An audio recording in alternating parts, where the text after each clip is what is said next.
Most people wait to feel motivated before they act. They wait for energy, inspiration, or the perfect mood to arrive, but discipline does not work that way. In fact, the belief that motivation comes first is one of the biggest reasons people stay stuck. Motivation is emotional, it rises and falls. Identity, on the other hand, is stable. Discipline is not something you summon when you feel like it. It is something you become. Think about the people you admire most, the ones who stay consistent, calm, and focused no matter what life throws at them. They are not constantly hyped or excited. They do not rely on motivational speeches to function. They operate from identity. They do what needs to be done because it aligns with who they believe they are. Discipline for them is not effort. It is self-respect in action. Motivation asks, "How do I feel today?" Discipline asks, "Who am I?" That difference changes everything. When discipline is tied to motivation, your actions depend on your emotions.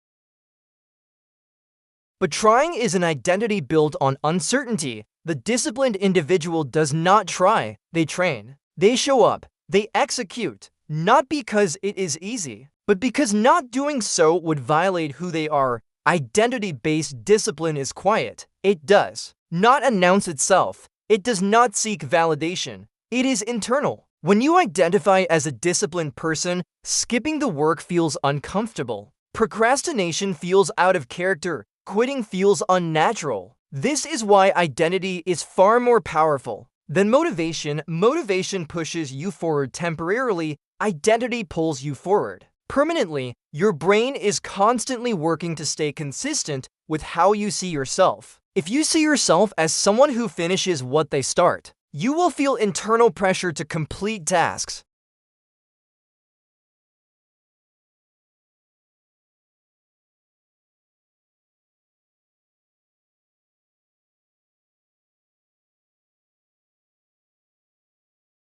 Willpower drains. When discipline is external, rules, schedules, punishment, it feels heavy. When discipline is internal, values, standards, self-image, it feels natural. You stop asking, "Do I feel like doing this?" and start asking, "What would someone like me do right now?" The disciplined mind does not chase comfort. It respects structure. It understands that freedom is built on control, not chaos. Every time you keep a promise to yourself, you reinforce your identity. Every time you break one, you weaken it. Discipline compounds quietly, just like neglect does. The mistake most people make is waiting for confidence before they act. In reality, confidence is a byproduct of disciplined identity. You become confident because you trust yourself. And you trust yourself because you do what you say you will do, even when no one is watching. To build discipline as identity, you must start small but remain consistent, not to prove something to others,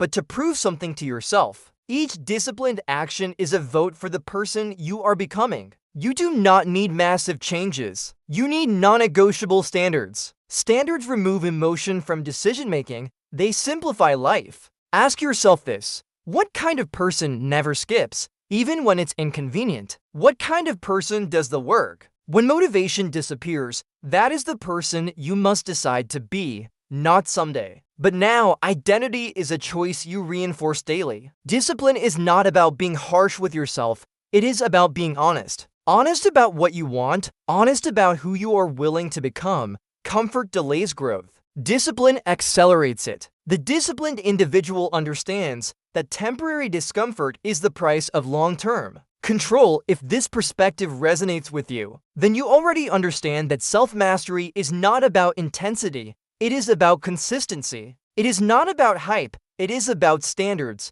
And it is not about motivation. It is about identity. If you want to continue developing a mind that is calm, controlled, and unshaken by circumstance, subscribe to the Sovereign Mind. This channel exists to sharpen your discipline, strengthen your self-respect, and help you build an identity that does not collapse under pressure. master yourself, or be ruled by everything around you.